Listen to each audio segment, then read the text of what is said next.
Olá, cara acadêmica, cara acadêmico, que bom que você voltou para a nossa aula de perícia e auditoria. Esta é a aula 2 e nós vamos falar da auditoria, né, os conceitos, normas profissionais do auditor. Vamos introduzir esses conhecimentos. Para quem não me conhece, eu sou o professor Dirceu Carneiro de Araújo, bacharel em contabilidade, bacharel em direito, licenciado em letras, mestre em educação. Então, continuando aquela nossa introdução, que foi perícia, arbitragem, mediação, conciliação. Hoje nós vamos falar de mais uma profissão, né, que o contador pode exercer desde que se qualifique a isso, que é a auditoria. E nós temos auditoria em duas espécies, né? A auditoria interna e a auditoria externa ou independente, e que nós vamos tratar aqui no curso aí de perícia e auditoria. Então, vamos ao contexto.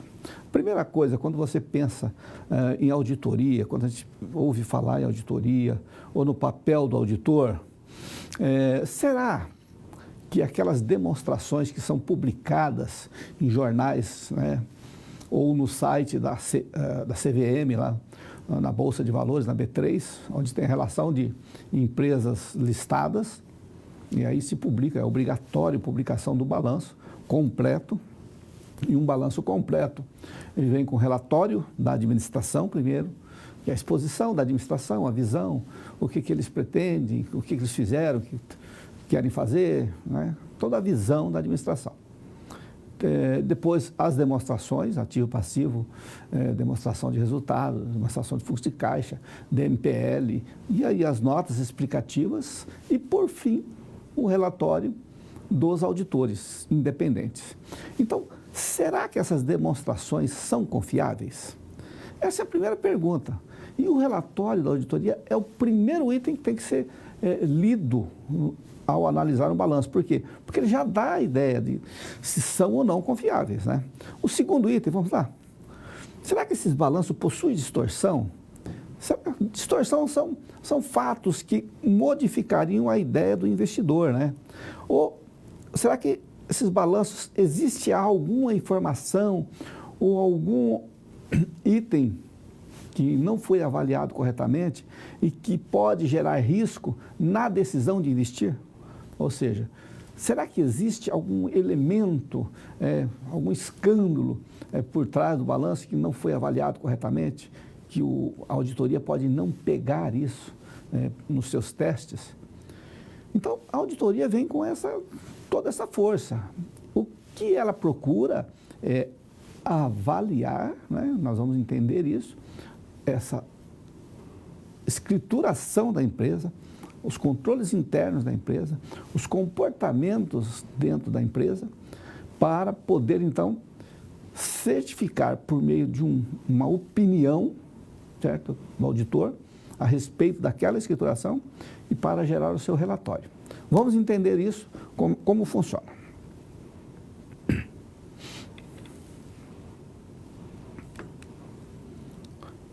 Primeiro, conceitos, objetivo da auditoria. Nós não poderíamos ser o contrário. Vamos começar a estudar uma nova disciplina, vamos conceituar, vamos trabalhar com os conceitos, uma origem. Então, a auditoria ela é antiga, tão antiga quanto a contabilidade, tá? E ela tomou mais força na Revolução Industrial, quando grandes investimentos começaram a ser feitos em fábricas, né? E aí fábricas profissionalizadas, não aquelas familiares mais, mas com investidores, né? E precisava então de uma pessoa externa à empresa para verificar a prestação de conta. E migrou para os Estados Unidos, onde também cresceu exponencialmente, e principalmente com a crise de 29, onde foi criado aí, então, a obrigatoriedade de que as empresas que tivessem a sua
é notificado desse procedimento, tá?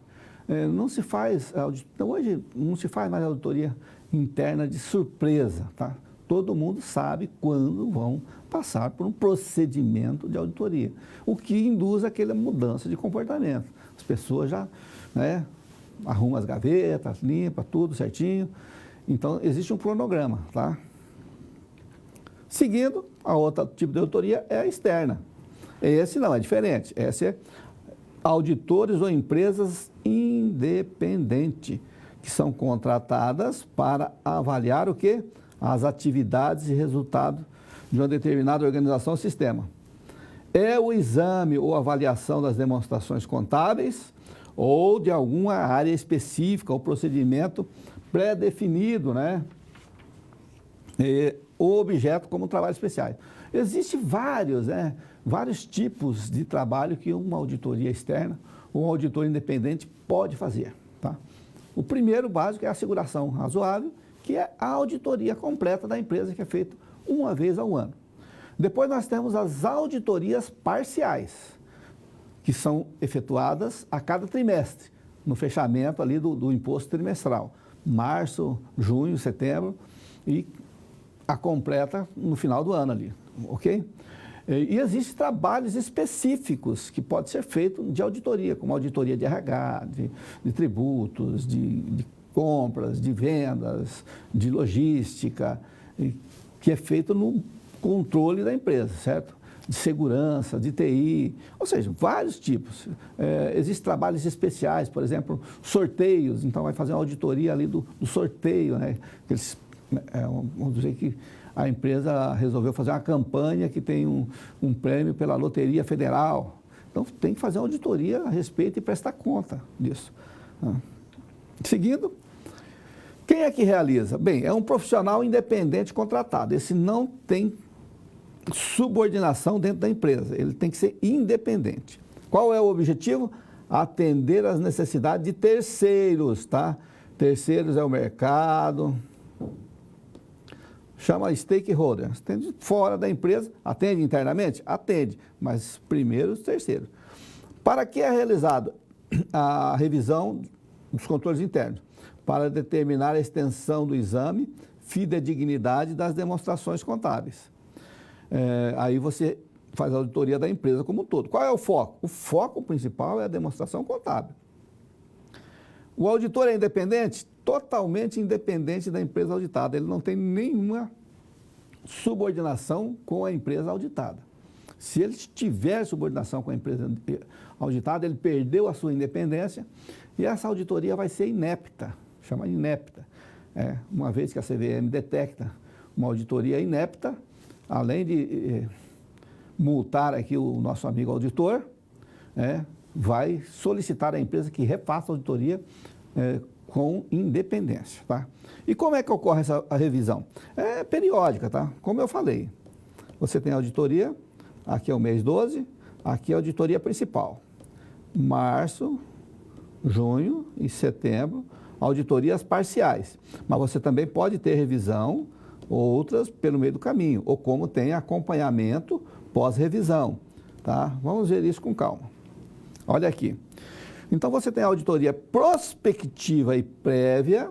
Vamos imaginar o seguinte, você foi contratado pela primeira vez, janeiro, dezembro, certo? Sua auditoria é aqui. Você foi contratado pela primeira vez para fazer uma auditoria numa empresa. Então, você tem que examinar o passado. Quantos anos você vai examinar? Não sei. Aí o auditor vai decidir. Então, ele faz o quê? A auditoria de confirmação retrospectiva do passado. Isso aqui é confirmação. E ele faz a prospectiva de conhecimento da empresa. Ok? Ele vai fazer isso aqui. Ele vai fazer auditorias prévias também em 3, 6 e 9, ou algum outro mês aqui no meio do caminho, que são as auditorias prévias, preparando para a auditoria final. Ou seja, ele está conhecendo a empresa e auditando previamente, departamentos, tudo que for possível fazer previamente, ele vai fazer previamente, tá? Ele vai testar sistema de controles internos, tudo previamente, para realizar a auditoria que chama concorrente, ou seja, a auditoria simultânea, né? Você está fazendo a auditoria e está acompanhando a empresa também. Então, são 3 fases que se faz a auditoria. A auditoria prévia ou prospectiva, você faz no intuito de confirmar os fatos passados, você vai ter acesso aos relatórios passados, mediante a carta da administração, te autorizando a ter acesso à documentação, porque a documentação é sigilosa, ou prospectiva. O que é prospectiva? De conhecimento da empresa, tá? E você também pode fazer essa auditoria concorrente. Vamos concluir aqui esse tópico.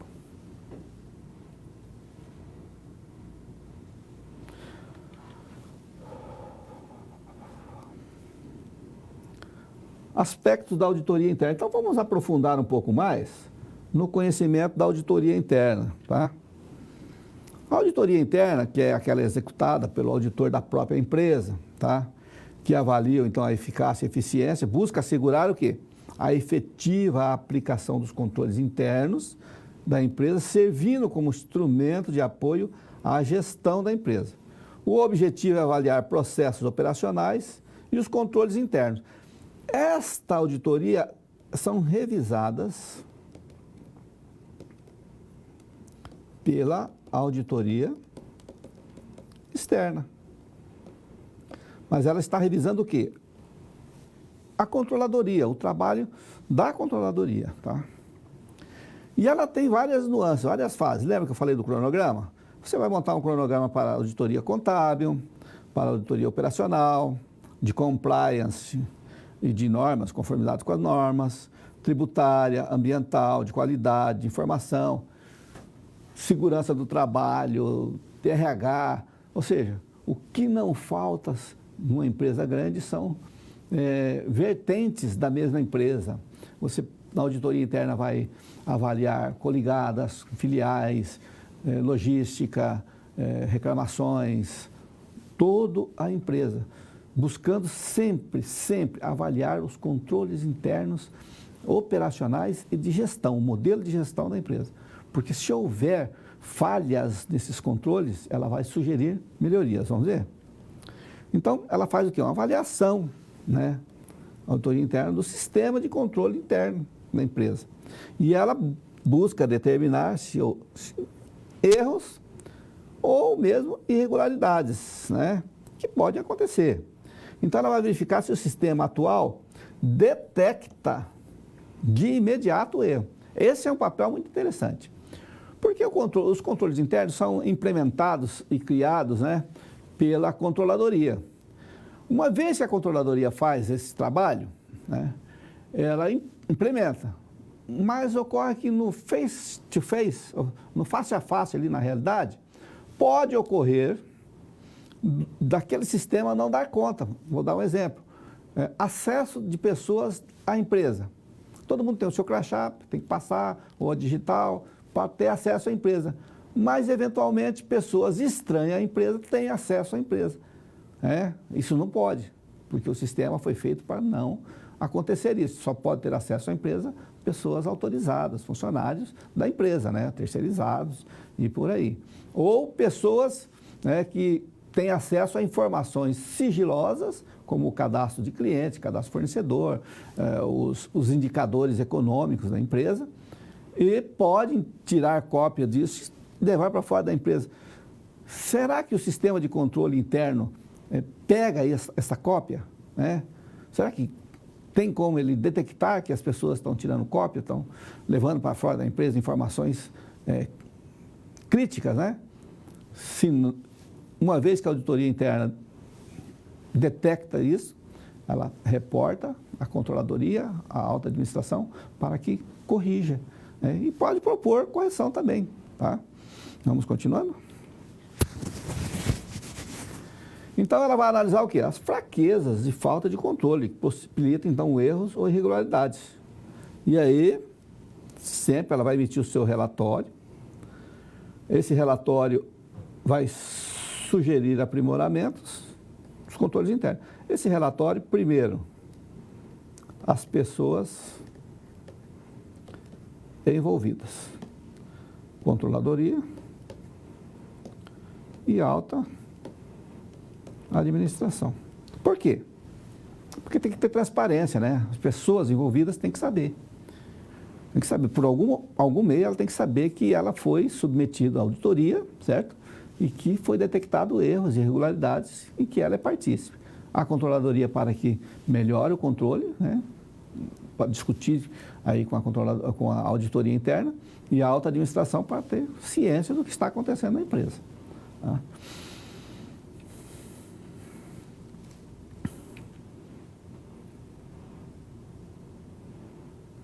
Resolução de um SP, auditoria dentro da empresa. Vamos pensar aí uma situação que nós possamos aí aplicar alguma coisa de auditoria, tá? Então, a profissão de auditoria interna cresceu na última década e é realizada por funcionários da empresa ou por terceiros, né? Criou-se, então, um programa de certificação nas empresas para as pessoas que têm auditoria, né?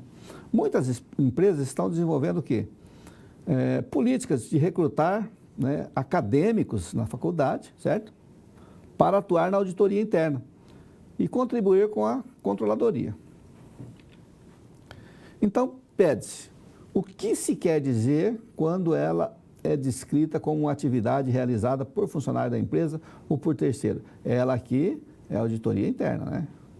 E qual a diferença entre o controle interno e a auditoria interna? Né? Pensa aí um segundinho que nós já voltamos.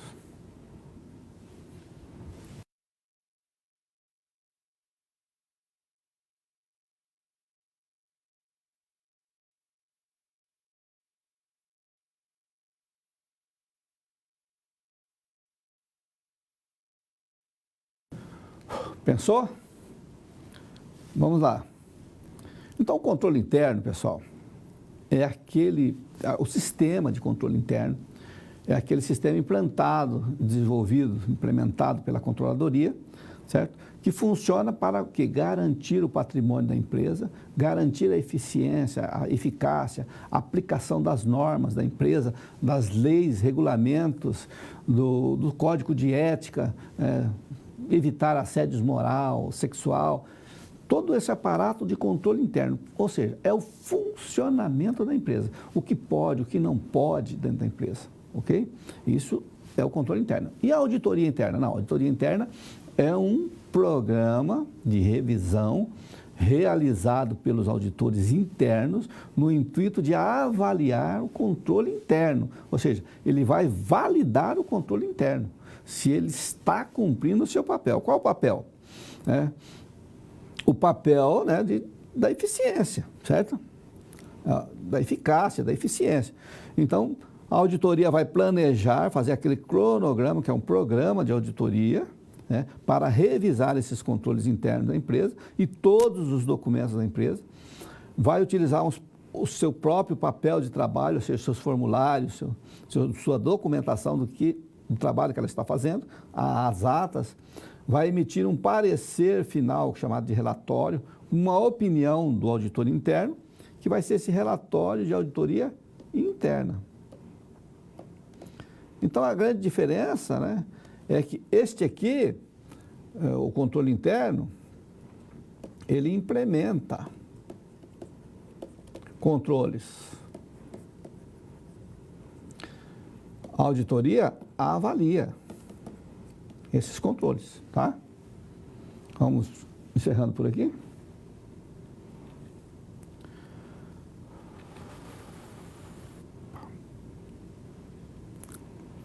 Uma questão para reflexão. Vamos lá. Como a controladoria pode apoiar efetivamente as ações da auditoria interna no âmbito de uma entidade de grande porte?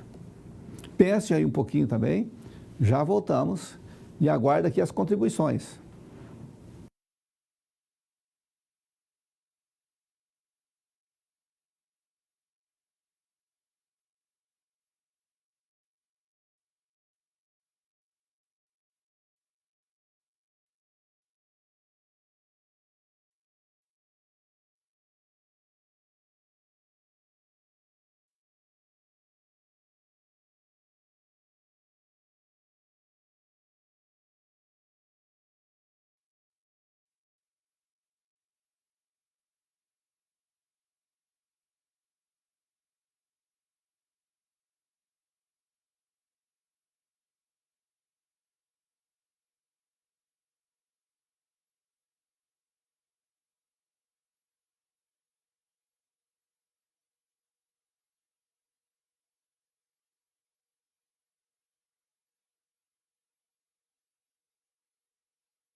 Bem, nós temos que pensar como a controladoria vai apoiar, então, a auditoria interna. Bem, primeiro nós precisamos entender o papel de uma e de outra. Vamos lá?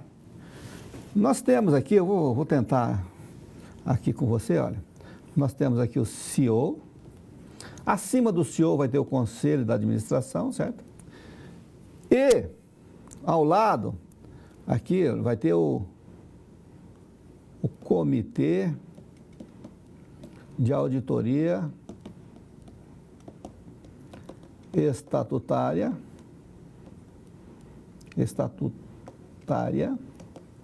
certo? Que é lá da Lei 13.303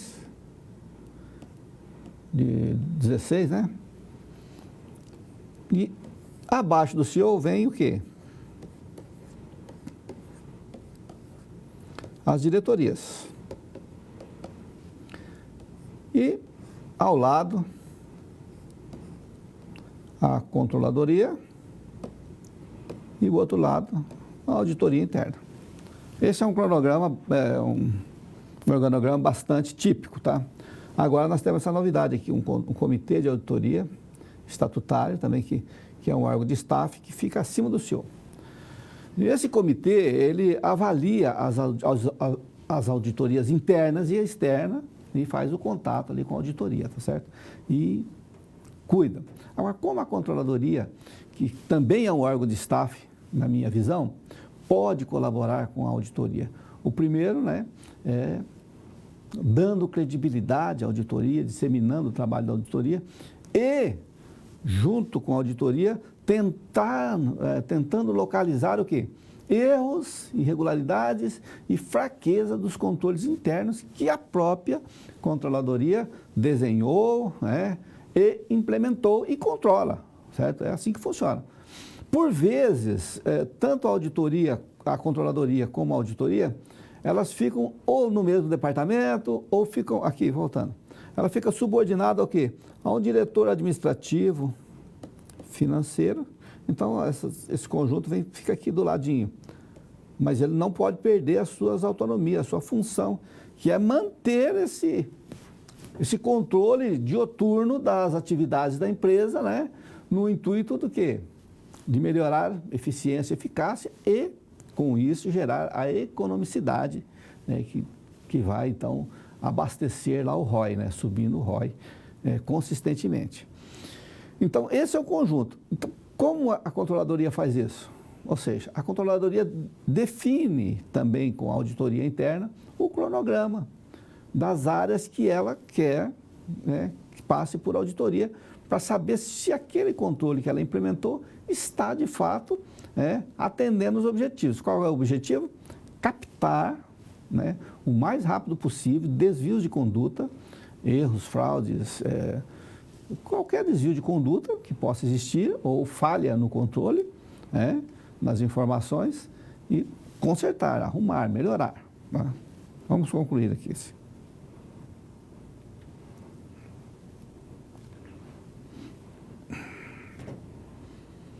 Controles internos. Bem, se nós estamos falando que os controles internos são objeto praticamente de trabalho da auditoria interna e que também vão ser revisados pela auditoria externa, porque na fase do conhecimento da empresa, o que a auditoria externa vai buscar é o controle interno. Ela vai fazer aquela prospecção, auditorias prévias nos controles internos, para saber se existe falha, se existe erros, fraudes ali dentro dessa empresa, tá?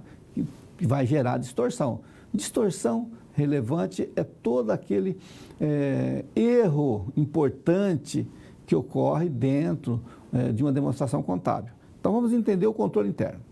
Bem, o controle interno ele teve um avanço muito grande após os escândalos lá da Enron, lá nos Estados Unidos, e aí criou-se até esse organismo, COSO, que é o Comitê das Organizações Patrocinadoras de uma comissão chamada Tradeway, né, nos Estados Unidos.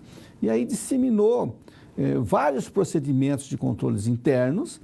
Então, no conceito, é o processo esperado pela gestão da empresa que visa fornecer o quê? Uma segurança razoável, quanto à consecução de confiabilidade de informações financeiras, olhada por três prismas, por três aspectos, tá? Então, o propósito do controle interno é o quê? A eficácia e eficiência das operações da empresa, a confiabilidade das demonstrações financeiras.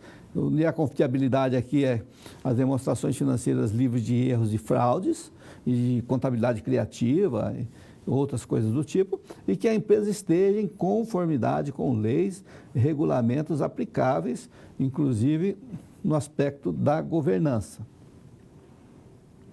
Então, um dos objetivos, nós temos alguns objetivos principais. O primeiro é salvaguardar o patrimônio. O que é salvaguardar o patrimônio? Os controles internos têm o papel de proteger o patrimônio da empresa, para que ele não seja mal utilizado, não seja roubado, funcionário usar indevidamente, colaborador, diretor usar indevidamente, o próprio presidente CEO usar indevidamente a imagem e o patrimônio da empresa, certo? Então, salvaguardar o patrimônio da empresa. No outro ponto, nós temos o quê? Uma precisão e confiabilidade das informações que são e que serão prestadas nas demonstrações contábeis. E como é que eu faço isso? O primeiro, eu vou analisar a precisão, a confiabilidade das informações contábeis, que é o aspecto econômico, o financeiro, certo? Que é o aspecto monetário do dinheiro ali da empresa, formação do seu caixa, dos seus recursos, e o aspecto operacional, que são os processos da empresa, de venda, de produção, de desenvolvimento. Então, eu analiso os três aspectos da empresa. Poxa, estou analisando toda a empresa, tá? Toda a empresa eu tenho que analisar. E hoje nós temos que analisar, por exemplo, a imagem da empresa. Nós temos que analisar se a empresa ela está alinhada com a sua missão, com a sua visão, com o seu valor, certo? Com o planejamento estratégico. Então, eu tenho que analisar isso, a precisão e a confiabilidade que isso é formado. Continuando, e aí nós temos que promover o quê? A eficiência operacional, eficiência e eficácia, tá? Nós temos que, e estimular, então, o quê? A aderência, né? Estimular a aderência das pessoas, o quê? Nas políticas institucionais, ou seja, tem que trabalhar alinhado à razão de existir da empresa, que é a missão, certo? A visão da empresa, que são onde ela quer estar, o que ela quer ser, e os valores da empresa, que são as regras do jogo ali, as normas de conduta da empresa, o que fazer para executar, né, as atividades coerentemente alinhados aos propósitos da empresa. Outro objetivo aqui do controle interno, esse aqui é bem mais apurado, né? Existe função que você precisa segregar.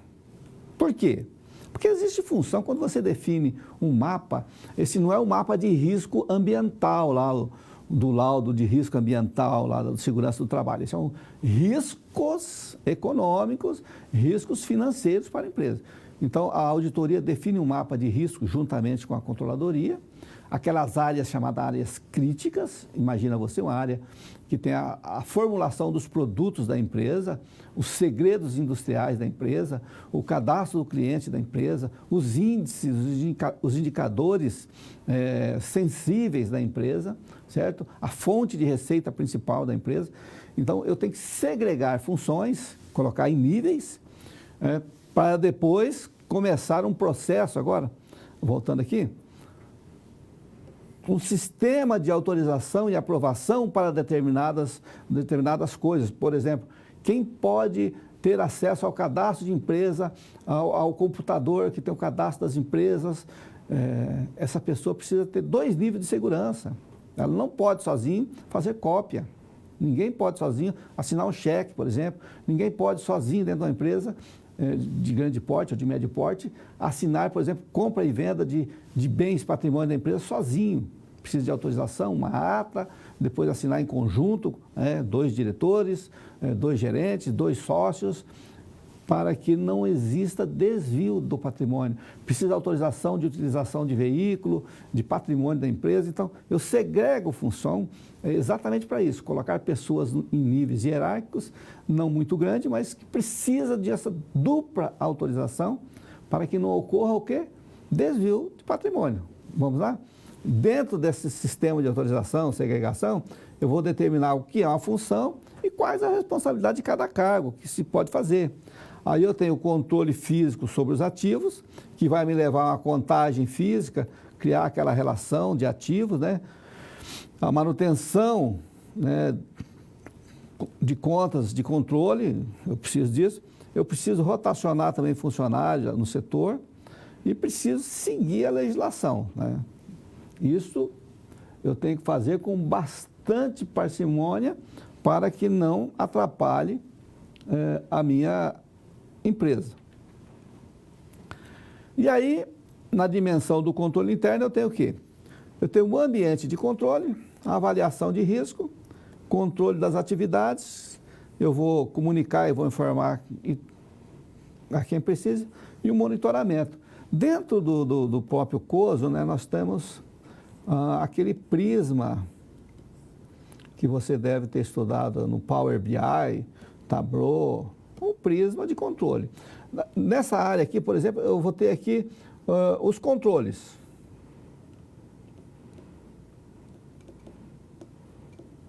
É por dimensão. Aqui eu vou ter, assim, matriz, filial, controlada, partes relacionadas, né? E a área de comunicação ou de atividades, certo? Que eu vou, então, começar a administrar e vou cruzar os controles. Então, eu cruzo esse primeiro com esse, depois esse com esse, vou cruzando o controle, né, para ter uma ideia do que está ocorrendo dentro da empresa, certo? Então, vou cruzando os controles dentro de um prisma, né, várias faces, né? Eu divido, é como se eu dividisse em caixinha depois, né, células lá do Excel, e cada caixinha tem a sua dimensão. E vou avaliar aquela dimensão com precisão para poder, então, dizer que o meu controle interno, meu sistema de controle interno, ele é eficiente, ele consegue capturar, né, erros, irregularidades, desvio de condutas, tudo a tempo, né, de não causar maiores prejuízos para a empresa.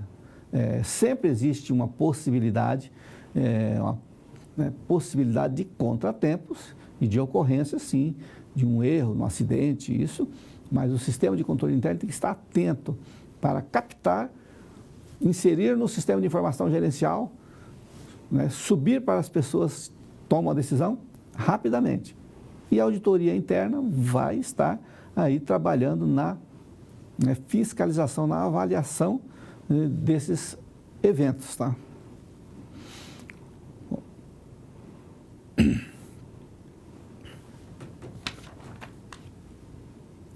Auditoria externa.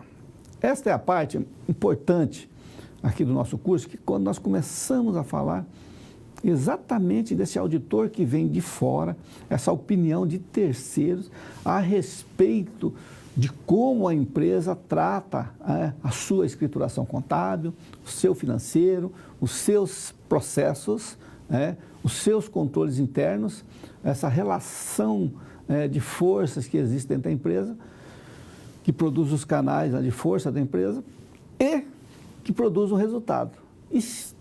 Então, a auditoria interna vai fazer esse alinhavado aí, avaliando para dar uma asseguração razoável de que tudo que está sendo apresentado está contemplado nas normas brasileiras de contabilidade, nas normas de regulamentos de compliance e governança, nas leis, regulamentação de setor, às vezes, né? Tudo. Vamos ver. Então, a auditoria externa, olha só, compreende o quê? É um conjunto de procedimentos técnicos de auditoria que é aplicado aplicado lá na empresa e que tem como objetivo que é a emissão de um relatório sobre a sua adequação. Esse relatório é a asseguração razoável, né? Consoante os princípios de contabilidade, as normas brasileiras de contabilidade, naquilo que for pertinente à legislação específica de cada setor. E aí envolve tudo, né? Essa avaliação vai envolver tudo. Vai envolver governança, compliance, ética, manual, relação, todos os aspectos importantes da empresa. Porque somente após avaliar isso é que a auditoria vai poder dizer o seguinte: olha, examinamos as demonstrações contábeis dessa empresa, do período de tal a tal, e, na nossa opinião, elas atendem, né, a estrutura primeiro de relatório financeiro aplicável, ou seja, estão dentro da norma lá, NBC TG 26, atende às normas de estrutura financeira aplicável, e também atende às demais normas brasileiras de contabilidade, às leis tributárias, as leis civis, as leis criminais, as leis hoje de proteção de dados. Não existe perigo de descontinuidade dessa empresa. Essa empresa vai continuar nativa. Então, nós estamos, numa linguagem bem comum, satisfeitos com o que nós vimos. Tá? Está ok. Então, o objetivo é avaliar as demonstrações financeiras para testar se elas representam adequadamente, que essa é a grande preocupação, né? Se representa adequadamente a posição patrimonial, financeira e econômica da empresa. E o auditor emite o quê? Uma opinião. De novo, professor, a palavra opinião não fica... Acho que vou dar a minha opinião, não. Para o auditor, a opinião é o seu parecer conclusivo. É isso que você tem que ler aqui quando você lê as normas de auditoria e vê lá a opinião do auditor. Não, é o parecer conclusivo do auditor que tem uma asseguração razoável a respeito do objeto auditado. Então, é como se fosse o parecer do perito, tá? Aqui não, aqui é uma opinião, é o nome técnico que está na norma, tá? Não sou eu que invento, está na norma. Vamos lá. Sobre as demonstrações contábeis de qualquer entidade, quanto à sua adequação consoante os princípios e normas. Por não haver o vínculo empregatício com a empresa auditada, as opiniões do auditor conseguem um maior grau de confiabilidade às demonstrações contábeis. Então, os acionistas, os financiadores, os fornecedores, os analistas, os stakeholders como um todo, certo? Pode, retomando, é o primeiro documento que você tem que ler num caderno de demonstração financeira, procurar o relatório do auditor. Se estiver tudo ok, e lá no relatório do auditor vai ter muito apresentação contábil, né?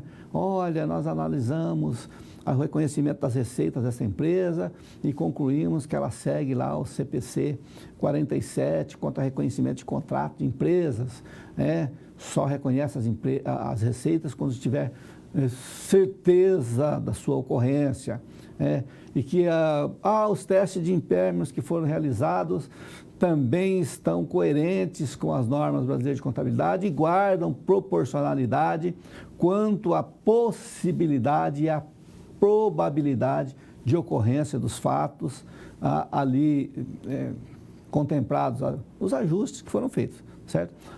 Porque o reconhecimento dos passivos contingentes, que depende bastante de estatística, de matemática, mas também de um grau de julgamento, que são aquelas possibilidades, aquelas probabilidades de ocorrência de custos futuros que vão impactar o patrimônio da empresa.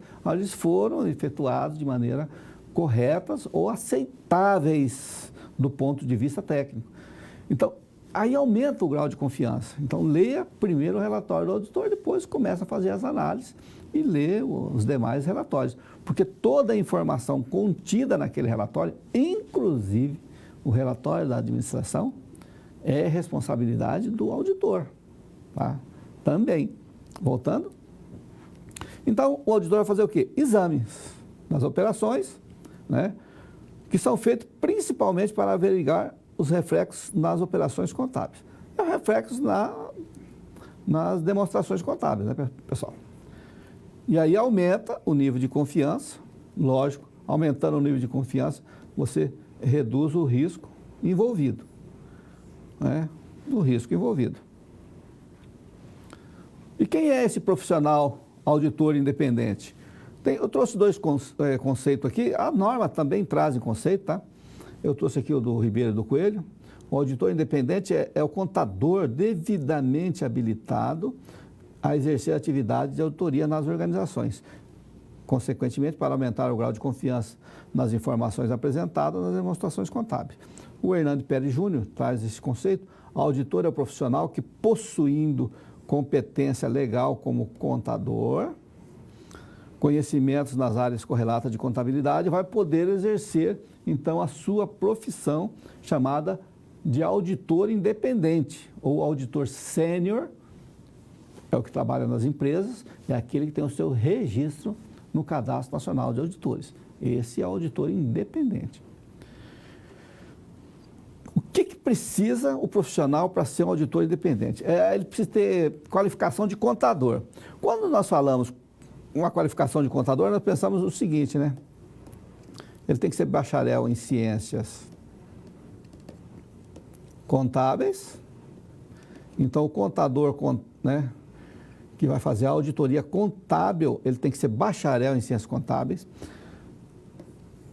aprovado no exame de suficiência da nossa categoria, ter o seu registro no CRC totalmente ativo, legal, né, sem restrição, participar aqui do exame de qualificação técnica exigida pela NBC-PA, que é Profissional de Auditoria 13, na revisão 2, ou seja, ele precisa fazer um exame de qualificação técnica.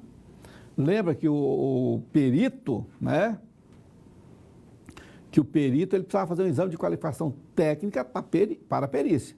Aqui ele tem que fazer um exame de qualificação técnica para auditor contábil. E mais, ele tem que fazer um exame de qualificação técnica para a CVM e um exame de qualificação técnica para o Bacen. São dois separados, né? São separados. Instituição financeira tem um exame próprio. Voltando, então, aprovado no exame de qualificação técnica ali anterior, ele vai ter o seu nome aqui registrado no CNAE, né, no Cadastro Nacional aqui, ó, de Auditores Independentes. O perito, lembra? Ele tem o seu nome registrado aonde? No CNJ e depois nos cadastros dos tribunais, né, em que ele optar, que ele for escolhido. Então, ele tem o seu registro no tribunal, como perito. Aqui não. Você tem o Cadastro Nacional de Auditores Independentes. Já posso auditar? Ainda não. Calma, calma. Você está a um passo de auditar. Você tem que se registrar na CVM, na Comissão de Valores Imobiliários. E aí a CVM tem mais uns requisitos. Porque no passado, próximo aí, era a CVM que controlava tudo isso. Com o nosso processo de harmonização, né, transferiu-se parte desses controles para o CFC, que é o órgão próprio, não é? Vamos lá. Então, mas a CVM vai exigir ainda, olha só. Esse auditor aprovado aqui, ele tem que comprovar a atuação como auditor por no mínimo 5 anos, né, seguidos, ininterruptos ou não, desde que comprove 5 anos no território nacional, né, tem que ser no território brasileiro. Aí território, você se lembra lá da aula de direito? O território é o mapa do Brasil, essa é a área geográfica brasileira, mais as aeronaves, mais os navios com bandeira brasileira, né? Então, as embaixadas também, está no território nacional. Como é que ele vai comprovar se ele não foi registrado ainda? Ele vai comprovar que ele trabalhou como auxiliar, assistente técnico, né, de auditoria em empresas ou auditores independentes, que ele participou de auditoria e tem que comprovar 5 anos de atuação. E isso é um tempo bastante grande para a profissão. Então, você tem que entrar numa empresa de auditoria como trainee, né? Depois de trainee, a hora que você conseguir aí o seu registro, você vai acumulando tempo, né, de assistente, de auxiliar, de auditoria, porque isso existe na carreira, e quando você conseguir comprovar o tempo, você passa a ser auditor sênior, né, pode registrar na CVM. É evidente, pessoal, isso aqui, o registro na CVM, ele, tal qual é o do CRC, ele tem um custo de manutenção e ele não é muito barato. Então, só vai fazer tudo isso quem estiver na área, né, desenvolvendo atividade de auditoria, ganhando o seu dinheiro aí com a auditoria, porque o custo para manutenção não é barato, tá? Continuando. E por último, ele tem que comprovar a educação continuada, são 40 pontos de educação profissional continuada todos os anos, lá pela NBC PG 12, certo? E ele tem que fazer essa comprovação.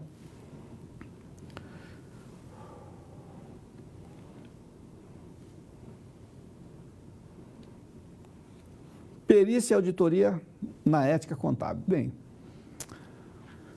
a NBC técnica do contador, geral 01, é o código de ética, certo? E, não é ATP, é profissional do contador, é 01. E você sabe que nós temos que seguir o código de ética da nossa profissão. E que tem bastante regulamentação ali que o perito, que o auditor tem que seguir também, tá? Então, vamos dar uma olhadinha. Para a RUC, a perícia nós vimos na aula passada. Perícia é a prova elucidativa dos fatos, né, abrangendo a totalidade, 100%. A perícia busca o quê? A verdade real, a verdade real dos fatos, e vai emitir lá o seu parecer, né, o seu laudo técnico, certo? O seu laudo pericial, analisando com um rigor muito grande a respeito dos assuntos tratados. A auditoria, ela não analisa, ela analisa com rigor, tá? Mas ela não pega a totalidade dos fatos. A auditoria é uma avaliação, é uma revisão, uma verificação. Apesar de aumentar a confiabilidade das informações contábeis, ela trabalha por amostra. Nós temos até uma NBC para amostragem em auditoria. E na ética, nós temos que primar pela independência. Existe uma norma brasileira de contabilidade só para duas, para a independência do auditor. O que é ser independente? É aquela pessoa que tem o seu julgamento profissional livre, sem amarras. Ela não tem subordinação, nem técnica, nem econômica, nem social, ou seja, ele é livre para emitir o seu relatório dentro das normas técnicas. Ele não pode sofrer limitação, ameaças, ou seja, ele não pode estar subjugado. Porque se ele perder a independência, o relatório de auditoria é inepto. É inepto, totalmente inepto. E aí causa prejuízo às partes. Causando prejuízo às partes, tal qual o perito, ele vai ter que arcar com as consequências. Se for com dolo, né, civil, criminal, vai ser punido pela CVM, chegando até a ter o seu registro cassado. E o auditor, ele também tem que trabalhar com o quê? Com ceticismo. O que é esse ceticismo? É aquela desconfiança natural de tudo. Ou seja, é a dúvida de todos os documentos, todas as informações que ele recebe.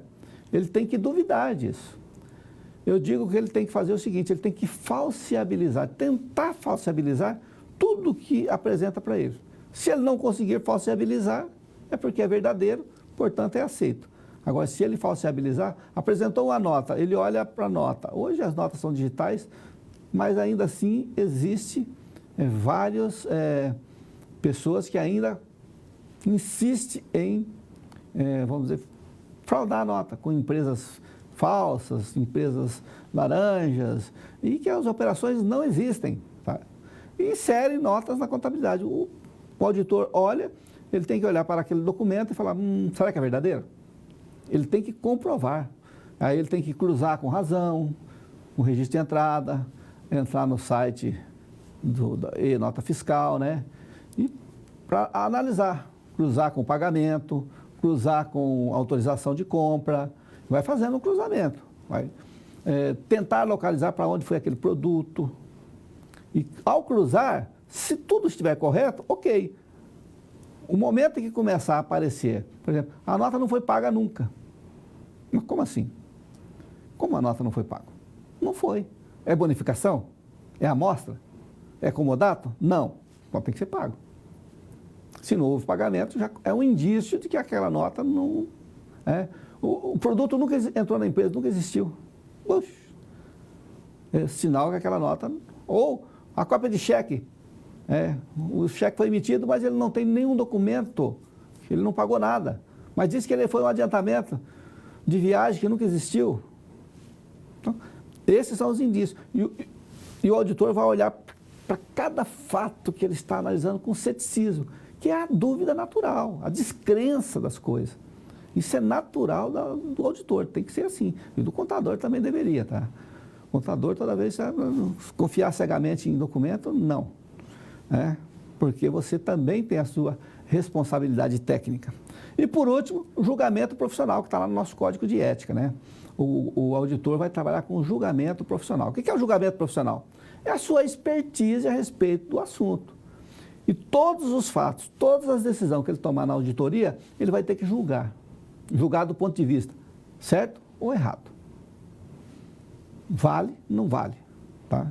E dentro do seu julgamento profissional, ele tem que sempre primar pela imparcialidade, pela ética, pelas normas brasileiras de contabilidade, pela legislação. Então, esse julgamento é exercido diariamente no exercício da profissão de auditor. Tá? De perito também, de contador. E do contador diz que o julgamento profissional tem que ser de forma tal que não prejudique os funcionários, os clientes, o mercado em geral. Tá?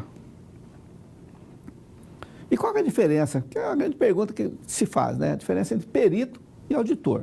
Primeiro, a perícia ela é executada por uma pessoa física. Apesar de não existir na lei nada que impeça a pessoa jurídica de fazer perícia, a perícia, a nomeação é pessoal. Tá? É pessoal. Tá? Tem responsabilidade pessoal, civil, criminal. Atua como se fosse servidor público. Ou não vou falar servidor público, mas um empregado público, uma função pública. A auditoria não, ela pode ser exercida por pessoa física, na qualidade de auditor independente, ou por uma pessoa jurídica, chamada de firma de auditoria. Tá? A perícia, ela serve a uma época, a questão, a um objeto específico. A auditoria não, ela se repete no tempo, ela é recorrente, ela sempre vai existir março, junho, setembro e dezembro. Ou, se o exercício social da empresa for diferente, e no tempo do exercício social da empresa. Mas sempre tem as auditorias aqui chamadas parciais e aqui a final.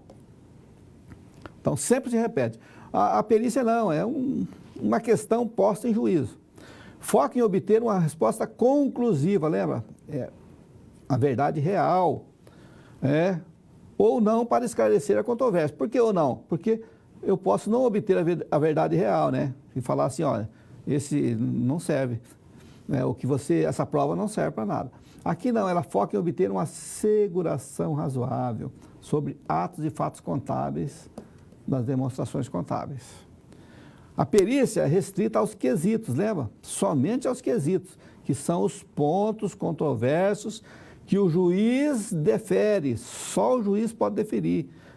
A auditoria não, ela pode ser específica, mas a grande maioria não, é a totalidade das demonstrações contábeis. Né? A análise é irrestrita e abrangente, aqui não, ó. A auditoria faz por amostragem, tá? É lógico que quanto maior o risco calculado pelo auditor, maior será a amostra, tá? Dependendo do tamanho da empresa, pode fazer a auditoria 100%, mas não é comum, porque a auditoria, somente as empresas submetidas à CVM, ao mercado financeiro, e as empresas de grande porte são obrigadas a fazer a auditoria e as entidades filantrópicas que têm que manter, né, e tem um volume de faturamento, tem que manter seu certificado de filantropia. Aí são obrigados a fazer auditoria, obrigado por lei, determinação. As demais empresas fazem também, mas se achar conveniente. Né? Pode ser por uma obrigação estatutária ou por está no estatuto, ou porque os sócios acham melhor fazer auditoria, porque tem um custo, né? Tem que arcar. Né? E as empresas públicas, é a pergunta que me fizeram, passa por auditoria, professor? Pode passar, mas não é comum. Não é comum. Vai passar, sim, as empresas públicas, né? As autarquias públicas, que têm ação na Bolsa e que são de grande porte. Aí você tem auditoria. Mas a auditoria das empresas públicas ou dos órgãos públicos é o Tribunal de Contas da União, dos Estados, do município, quando tiver, certo? Mas não deixa de poder, né, passar por auditoria, sim. Voltando, quem são os usuários? Aqui são as partes, lembra? As partes que contratam ou a justiça, no caso, das perícias judiciais. Aqui, os usuários são os sócios, os investidores, administradores, todos os stakeholders envolvidos aí na questão da auditoria. As normas técnicas de perícia são a NBC-PP, que é PP não, profissional perito, não, é técnica de perícia, TP. E as TA, tá? A TA é técnica de auditoria. Assim nós vamos concluindo aqui esse tópico.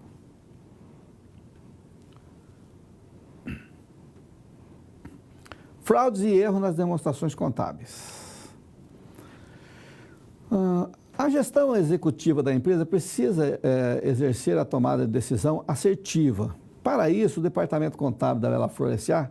precisa apresentar um balanço patrimonial, uma demonstração de resultado, para evidenciar os fatos contábeis ocorridos. Lógico, é o conjunto das demonstrações. Vai ter um DFC, vai ter um DMPL, de repente tem um DVA, vai ter as notas explicativas e o relatório da administração. E quadros, e quadros, e quadros, não é? Ok. Você, contador ou diretor, solicitou lá para o auxiliar contábil para que ele fizesse a tarefa de elaborar as demonstrações contábeis. Mas você constatou, ao iniciar o seu trabalho, que o balanço patrimonial e a DRE foram elaborados com uma estruturação incorreta, tendo algumas contas patrimoniais classificadas em outros grupos de conta. Isso preocupou pelo risco de haver fraudes ou erros. Sem ferir as condições éticas, o auditor interno e o externo também, como é que ele tem que lidar com essa situação? Vamos ver? O primeiro, você tem que entender o que é um erro, o que é uma fraude. O erro é aquela ocorrência não intencional. Aconteceu, mas não foi com intenção de prejudicar alguém, de levar vantagem. Classificou errado por erro, ou por desconhecimento, ou pela correria. Já a fraude, não. A fraude aí é um ato, nós chamamos de um ato doloso, um ato com dolo, ou seja, aquela vontade intencional de fazer as coisas, de levar vantagem, ou de prejudicar alguém, ou de dar vantagem para alguém. Em auditoria, nós temos um tripézinho, que causa erros e fraudes. Vamos lá? Esse tripézinho é chamado o tripé do erro e da fraude. Pode ser por pressão, oportunidade ou racionalismo. Por pressão é quando você tem metas muito altas a serem atingidas e aí você fica muito pressionado e não tem tempo para fazer tudo, mas é pressionado. Você tem que bater a meta, e tem que executar, e são muitas tarefas e aí você, estando pressionado, você tende a errar mais e às vezes até cometer fraudes. Uma das mais comuns é o departamento de vendas, para bater meta, tirar pedidos e mandar entregar a mercadoria, o cliente não comprou. E quando chegar ao cliente, ele devolve. Certo? Mas dentro do mês bateu a meta. Isso acontece. Outro é, por exemplo, por pressão, você cobrar as pessoas. Vai cobrando. E, às vezes, você comete alguns deslizes, fala que ligou, não ligou, essas coisas. Então, por pressão. Pressão é muito erro. Agora, oportunidade. O que é essa oportunidade? É quando os controles internos são fracos, sabe? e deixam as pessoas usarem patrimônio ou levar patrimônio para casa, que é roubar, apropriar indevidamente patrimônio da empresa, né? Porque os controles são muito fracos, é muito aberto. Não sei se você já ouviu essa frase, né? A oportunidade faz o ladrão. Então, ele vê lá que ninguém está olhando, ninguém controla nada, ele leva para casa, começa a usar, usa carro, usa computador, usa papel da empresa e vai usando, né? Retira informação da empresa e tudo mais. A outra é o racionalismo. Quando a pessoa conscientemente faz a seguinte conta: se eu roubar 1 milhão, 4 milhões, 5 milhões, eu vou ser preso aí 1 ano, 2 anos, vou gastar uns 200 mil com advogado, compensa, vou fazer. Então é quando ela racionaliza intencionalmente, né, para fraudar, principalmente para fraudar, tá? Então é isso que você tem que entender. No caso ali do nosso amigo que fez a demonstração errada, tem que primeiro conversar para ver o que ocorreu, tentar checar se ele realmente sabe classificar as contas, né? De repente não sabe, é um estagiário ainda, um aprendiz, um auxiliar. Não está preparado para executar essa tarefa. Também que é outro ponto muito comum. As pessoas que estão na direção, na chefia, transferem a responsabilidade para as pessoas, não treinam. Aí vai dar erro mesmo, e não tem, então tem que conversar e implementar mecanismos para corrigir, para que não ocorra mais. Tá certo?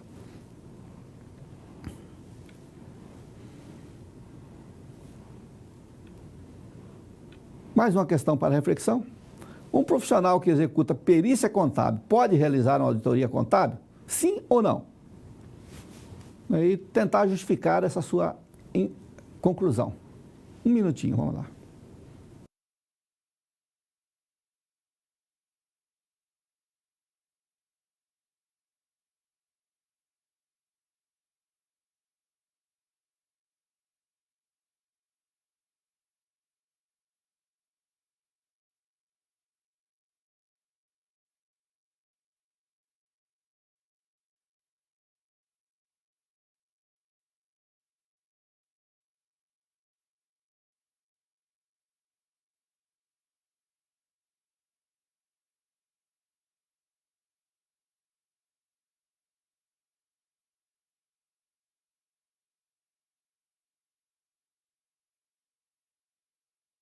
Bem, Seabra da Bahia mandou uma colaboração a respeito do erro nas demonstrações contábeis, dizendo que o auditor encaminha para a correção. Também vai encaminhar para a correção, com certeza. Mas um dos pontos principais é identificar o motivo, a causa. Porque a causa é que tem que ser corrigida, né? Também, tá? Lógico que não vamos corrigir os dados, mas a causa, o motivo. E agora que um profissional que executa perícia pode realizar auditoria contábil, ou vice-versa, o auditor pode realizar perícia? A resposta é sim ou não. A resposta é o famoso depende, né? Depende. Como assim, professor? Depende. Depende se o perito também é auditor. Se ele fez os 2 exames de qualificação técnica, ele fez o exame para perícia e o exame para auditor. Ou vice-versa, né? Se ele tiver as 2 qualificações técnicas, ele vai transitar nas 2 áreas. Dificuldade. Tá? Dificuldade é o tempo. Segunda dificuldade, se ele fizer perícia, ele não pode auditar naquela empresa. E se ele estiver auditando, também não pode fazer perícia. Vice-versa. Ou faz um ou faz outro. Não pode ser contador, né? Porque tem um código de ética, certo? Outro, existem cidades em que o tribunal não tem perito cadastrado. Aí é comum o juiz nomear um profissional da cidade e pode nomear, às vezes, um auditor para fazer perícia, tá? Ou um contador sem exame de qualificação técnica mesmo para fazer perícia. Isso é comum ainda, tá? Ainda é comum. Tem cadastro, eu sei que tem cadastro, tribunais têm cadastro, mas às vezes o perito não atende àquela localidade, certo? Mesmo com os processos hoje todos, né, eletrônicos, todos virtuais, mas existe processo de papel ainda, né, são chamados processos físicos. Então, pode realizar? Se tiver os 2 exames de qualificação técnica, sim. E se for nomeado pelo juiz, sim, o auditor pode realizar a perícia. Agora, o perito sem o exame de qualificação de auditoria não vai realizar auditoria nunca, né? Nunca, tá?